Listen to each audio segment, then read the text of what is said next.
Pushpa two যারা ইতিমধ্যেই দেখে ফেলেছেন তারা হয়তো পুষ্পা থ্রির জন্য অধীর আগ্রহে অপেক্ষা করছেন। আপনাদের অপেক্ষার অবসান ঘটিয়ে পুষ্পা থ্রির ডেট অ্যানাউন্সমেন্ট হতে চলেছে।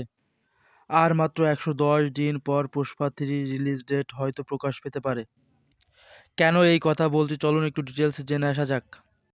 পুষ্পা টু এর টিজার এবং ট্রেইলারে এমন কিছু সিন দেখানো হয়েছে যা বাস্তবে এই মুভির ভিতরে কোনোটাই এক্সিস্ট করে না। মানে এই মুভির মধ্যে ওই সিনগুলো দেখানো হয়নি। ৭টি এমন সিন আছে যা ট্রেইলার এবং টিজারে তো দেখানো হয়েছে কিন্তু পুষ্পা টু মুভিতে দেখানো হয়নি। প্রথমে তো পুষ্পা টু এর প্রথম টিজারটা। তিরুপতি জেল থেকে পালিয়ে যাওয়ার সময় পুষ্পাকে ৮টি গুলি করা হয় এবং তারপর মুহূর্তে বলা হয় যে যেখানে বাঘ ২ পা পিছিয়েছে মতলব পুষ্পা জিন্দা হ্যায়। এই সিনটা মুভির কোথাও দেখানো হয়নি। আপনি যদি এখনও পুষ্পা টু মুভি না দেখে থাকেন তবে আমাকে অবশ্যই কমেন্টের মাধ্যমে বলবেন, আমি আপনাকে ডাইরেক্ট লিংক দিব। দ্বিতীয় নম্বরে যে সিনটা রয়েছে সেটা হলো এই স্মোক সিন।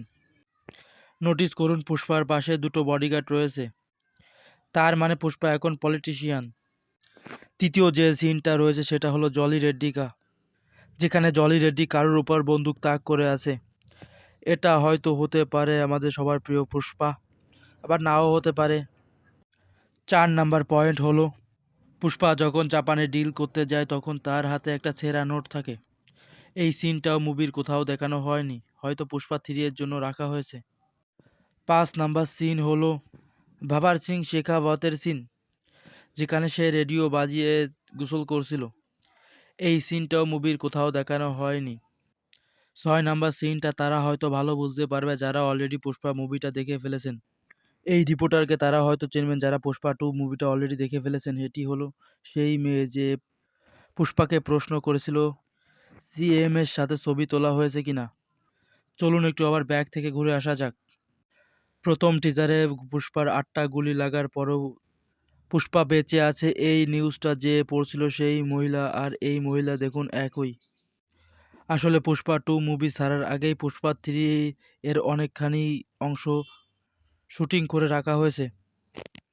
এই ৬টি বা ৭টি সিন যা পুষ্পা টু মুভিতে ছিল না আপনি কি নোটিস করেছেন তা কমেন্টের মাধ্যমে অবশ্যই জানাবেন, এবং পুষ্পা টু মুভি না দেখে থাকলে তাও কমেন্টে জানাবেন, আর একটা সাবস্ক্রাইব করবেন এবং একটা লাইক।